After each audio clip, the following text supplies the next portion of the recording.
लगातार बजती जा रही फोन की घंटी ने सुशांत को अखबार छोड़कर उठने पर विवश कर दिया। हेलो सुशांत भैया, हम बोल रहे हैं। अलका आपकी सौतेली भाभी नहीं रही।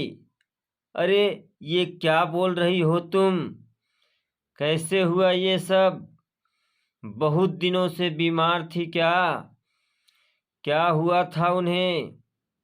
इसके बारे में मुझे नहीं पता, पर अब वो इस दुनिया में नहीं रही। ठीक है, सुशांत ने पूछते पूछते हिसाब लगाया। 4 घंटे का सफ़र, ट्रेन तो अभी मिलेगी नहीं। अभी तुरंत किसी कार से निकलना होगा। अच्छा ठीक है, हम पहुँचते हैं।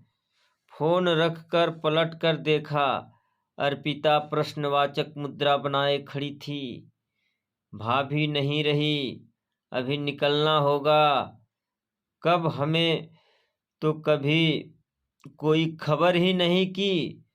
ना चाहते हुए भी अर्पिता के बोलने का स्वर कसैला हो गया। सुशांत ने इसे महसूस तो किया, पर इसे नज़रअंदाज करना ही उचित समझा। तुम चलने की तैयारी करो, कल शाम तक लौटना होगा। मैं ऑफिस का इंतजाम करके घंटे भर में आता हूँ। कहते हुए सुशांत जवाब का इंतजार किए बिना कमरे से निकल गया। कार चलाते हुए सुशांत बिल्कुल खामोश था। अर्पिता ने एक बार उसकी ओर देखा, फिर बाहर देखने लगी। सुशांत के दिमाग में पिछले 50 सालों की घटनाएं चलचित्र की भांति चल रही थी। अलका भाभी यानी उसके सौतेले बड़े भाई विजय की पत्नी, सुशांत के पिताजी की पहली पत्नी के बेटे थे विजय भैया। उनकी मां की मौत के बाद सुशांत के पिताजी ने दूसरी शादी की थी। उनसे सुशांत और उनकी 2 छोटी बहनें थीं। सुशांत की उम्र जब 7-8 बरस की ही रही होगी जब पिताजी चल बसे। तब तक विजय भैया की शादी हो चुकी थी। घर में कमाने वाले विजय भैया अकेले थे। छोटा सा जमीन का टुकड़ा और उस पर गुजारा करने वाले विजय भैया के 2 बच्चों समेत 8 लोगों का परिवार। गांव में खुद का लंबा चौड़ा मकान था, सो जगह की कमी नहीं थी। लेकिन अलका भाभी को उनका वहां रहना बिल्कुल ना सुहाता था और बहू होते हुए भी माँ के लिए उनके ताने उलाहने हमेशा चलते रहते थे। अपने बढ़ते परिवार को देखते हुए सौतेले भाई द्वारा संपत्ति में हिस्सा मांग लेने का भय उन्हें हमेशा सताता रहा।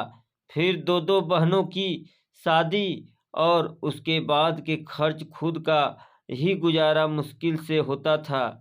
माँ को तीनों बच्चों को लेकर नाना जी के पास आना पड़ा। नाना जी अपनी विधवा बेटी और उसके बच्चों को पालने का जतन करते रहे।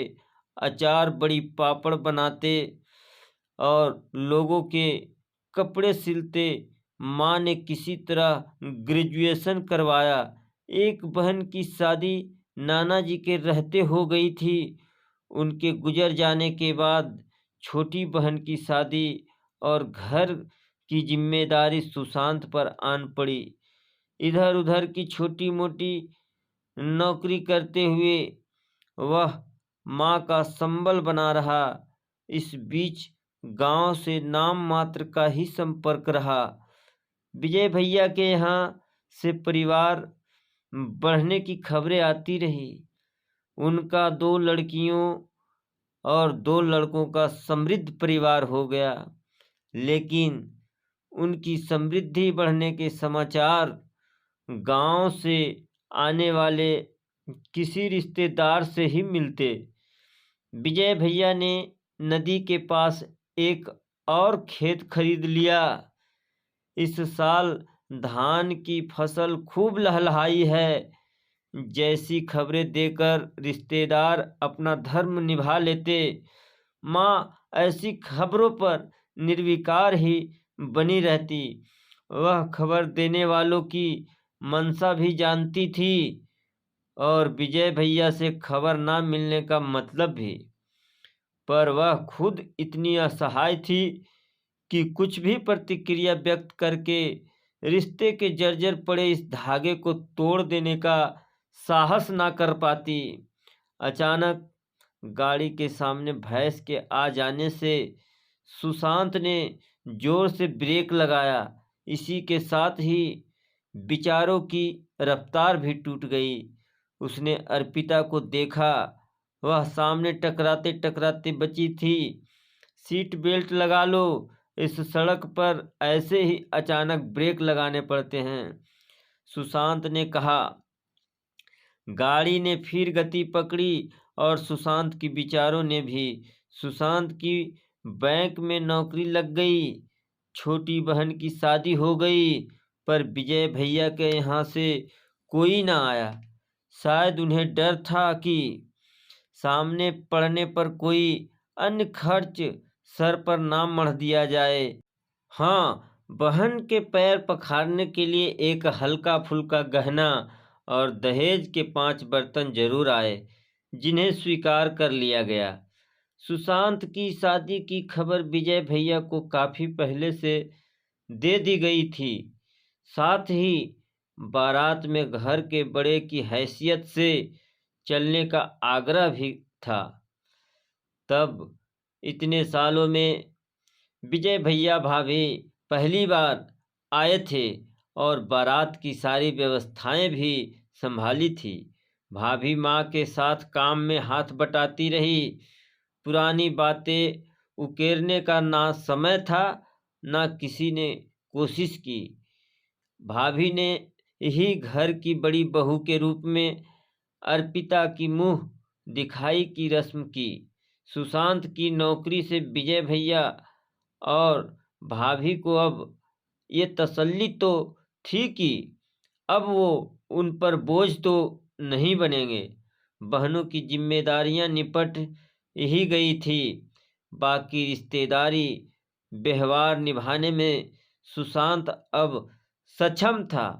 लेकिन संबंध अभी भी गहरे नहीं हुए थे।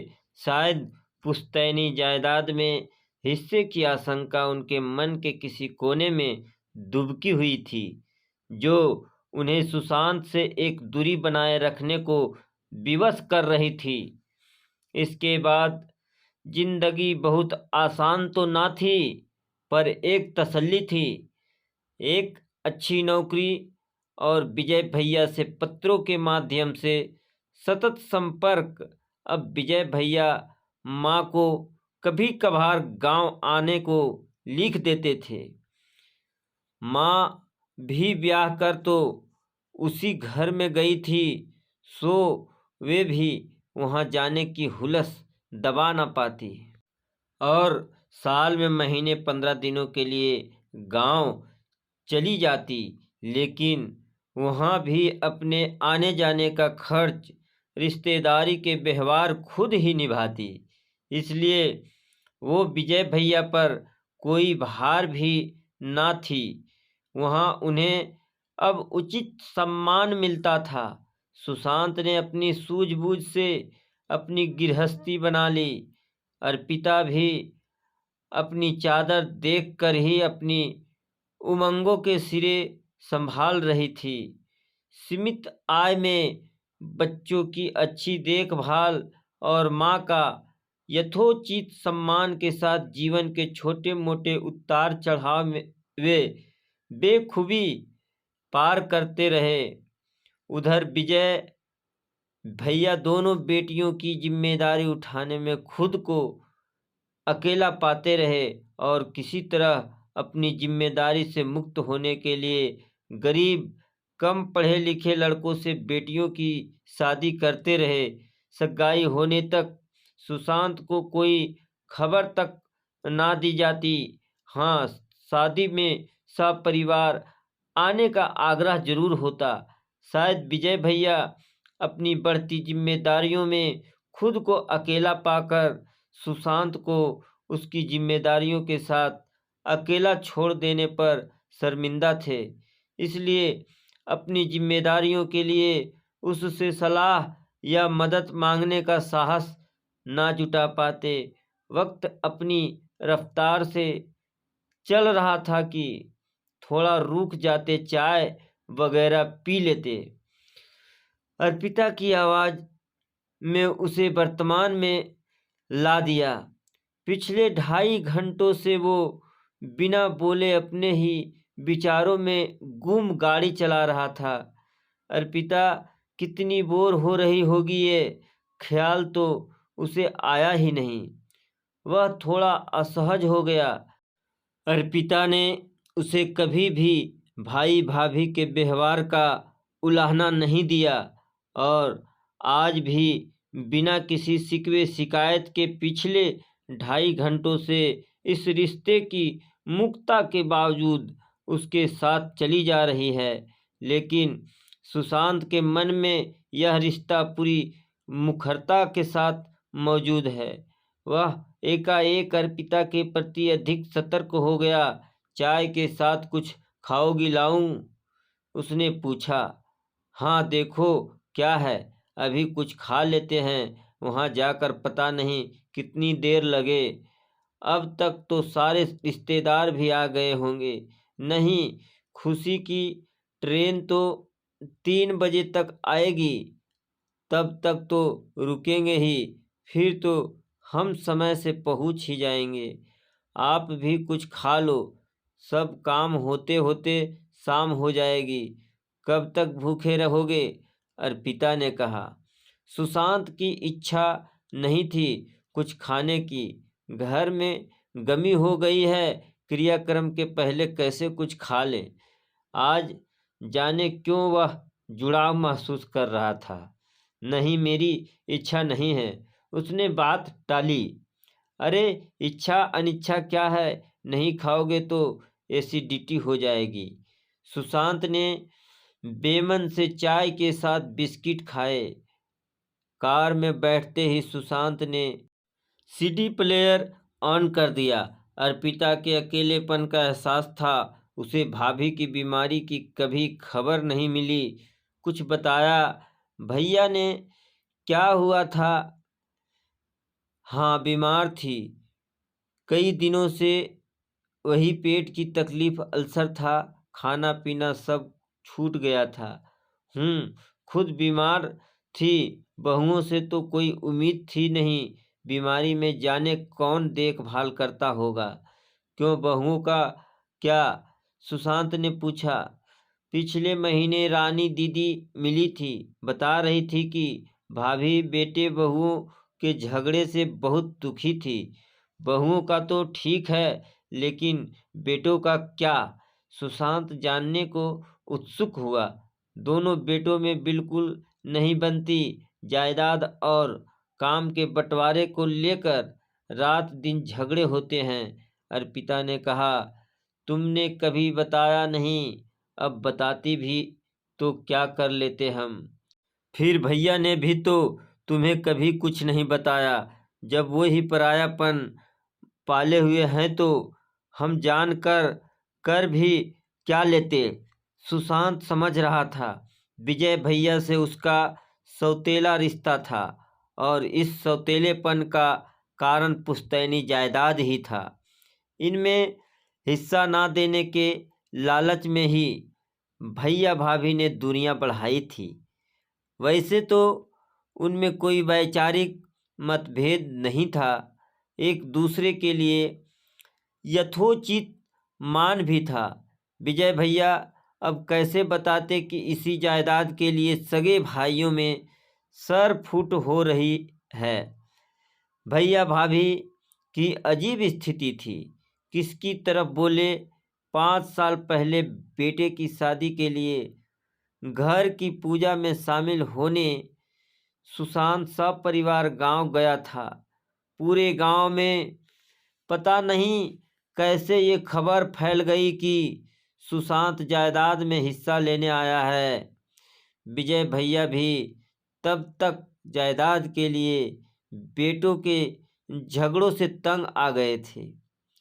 उनके बीच बंटवारा भी वो कर देते, लेकिन सगे भाई एक दूसरे के लिए अपना दिल बड़ा करने को तैयार नहीं था। हर कोई मकान के बड़े हिस्से और खेती की बड़ी जमीन के लिए अड़ा था। विजय भैया से भी लड़कों की इसी बात को लेकर तकरार होती रहती और विजय भैया उन्हें ये कहकर चुप करा देते कि अभी तो हम सौतेले भाइयों में बंटवारा नहीं हुआ, पहले वो होने दो, फिर हमारे हिस्से में से तुम्हें हिस्सा मिलेगा। तब भैया ने कहा भी था, तुम्हारा भी हिस्सा है इस जायदाद में, तुम अपना हिस्सा ले लो। सुशांत भावुक हो गया था, उसका गला रूंध गया। बहुत देर तक वो चुप ही रहा, फिर बोला, नहीं विजय भैया, मैं क्या करूँगा हिस्सा लेकर, मेरा खुद का मकान है, हिस्सा ले भी लिया तो यहाँ आकर तो रहूँगा नहीं, और ये आपकी मेहनत से बनी जायदाद है। मैंने तो कभी खेती बाड़ी देखी नहीं और इसे बेचने की भी मेरी इच्छा नहीं है। ताला पड़ा रहेगा, इससे तो अच्छा है कि आप लोगों की चहल पहल रहे। यहाँ सुशांत ने ये बात कभी अर्पिता को नहीं बताई थी, हालांकि अर्पिता के संतोषी स्वभाव से वाकिफ था वो, पर पता नहीं क्यों सुशांत और विजय भैया के बीच रिश्ते का सौतेलापन इस जायदाद की हिस्सेदारी की आशंका ही थी, जिसमें विजय भैया की अपनी सीमित चादर की लाचारी थी, जो सुशांत की आर्थिक असहायता को देखते हुए बार बार अपना सर उठा लेती थी। वरना तो इस बारे में उनकी कभी कोई अनबन नहीं हुई थी। समय के साथ इस आशंका ने भी दम तोड़ दिया था और अब जब सगे भाइयों ने दिल का सौतेलापन उजागर कर दिया, विजय भैया सौतेले भाई के सगेपन से विभोर हो गए। इस वार्तालाप के बाद दोनों बहुत देर तक खामोश बैठे रहे। सुशांत का मन भीगा था अपनेपन की नमी पाकर, तो विजय भैया की आंखें नम थी। सौतेले भाई के बड़प्पन से कब गांव की सरहद पर पहुंच गए पता ही नहीं चला। अर्पिता ने सीडी प्लेयर बंद कर दिया और सिर का पल्लू ठीक करने लगी। तब बगल में होती हलचल से उसका ध्यान गया कि गांव आ गया। घर से थोड़ी दूर गाड़ी रोककर दोनों उतरे। अर्पिता औरतों के बीच चली गई और वो भैया के पास, भैया बहुत कमजोर दिख रहे थे, वह उनके पास जाकर बैठ गया और अपना हाथ उनके हाथ पर रख दिया। सुशांत को देखते ही विजय भैया उससे लिपट कर फपक पड़े। दोनों बेटे क्रियाक्रम की तैयारियां करवा रहे थे। भाभी की मांग भरने जब भैया उठे तो सुशांत ही उन्हें सहारा देकर ले गया। यार, भाभी को देख सुशांत की आंखें भर आई। बहुत गहरा रिश्ता तो नहीं रहा उनसे, लेकिन उन्होंने और सुशांत ने रिश्ते की मर्यादा हमेशा रखी। कभी किसी ने किसी को आहत करने वाली बात नहीं कही। बचपन तो सुशांत को याद नहीं, पर जब से होश संभाला भाभी को खुद पर विश्वास करता ही पाया। भैया इतने कमजोर हो गए थे कि अर्थी को कंधा देने पर लड़खड़ा गए। तब सुशांत ने ही उन्हें सहारा दिया और उनके कंधे पर रखे पाए को अपने कंधे का सहारा दिया। सभी रिश्तेदार बारी बारी से अर्थी को कंधा देते रहे और अपित विजय भैया को सहारा देते चलता रहा। आज वह उनसे एक अनोखा जुड़ाव महसूस कर रहा था। चिता पर भाभी का शव देखकर भैया खुद को संभाल ना सके और गिर पड़े। जब पंडित ने मुखग्नि देने के लिए बड़े बेटे को बुलाया तो विजय भैया जैसे अचानक सचेत हुए और हाथ उठाकर बड़के को वहीं रोक दिया। फिर सुशांत की ओर मुखातिब होकर बोले, अग्नि तुम दोगे। रिश्तेदारों में खुसुर फुसुर शुरू हो गई। दो लड़कों के होते हुए आप कैसे? लेकिन भैया ने दृढ़ स्वर में कहा, तुम मेरे दोनों लड़कों से बढ़कर हो। भाभी भी तो माँ होती है, तुम ही चिता को अग्नि दोगे। फिर रोते हुए बोले, दो बेटों के होते तुम्हारी भाभी ने बुढ़ापे में जो दुख झेले हैं, उसके बाद इन बेटों ने उनके अंतिम संस्कार का अधिकार खो दिया है। उनके लिए जमीन जायदाद, माँ बाप की सुख शांति, उनकी सेवा से ज़्यादा बड़े हो गए। तुम्हारी भाभी आखिरी समय तक तुम्हें याद करके रोती रही, कहती रही, ऐसे बेटों के बजाय भगवान सुशांत जैसा एक संतोषी बेटा ही दे देता तो बुढ़ापे में ऐसी गत न होती। तुमसे मिलना चाहती थी, वो तुमसे माफ़ी मांगना चाहती थी। जिस जायदाद के मोह ने तुम्हें हमसे पराया कर दिया, उसी जायदाद ने हमारे बेटों से हमें पराया कर दिया।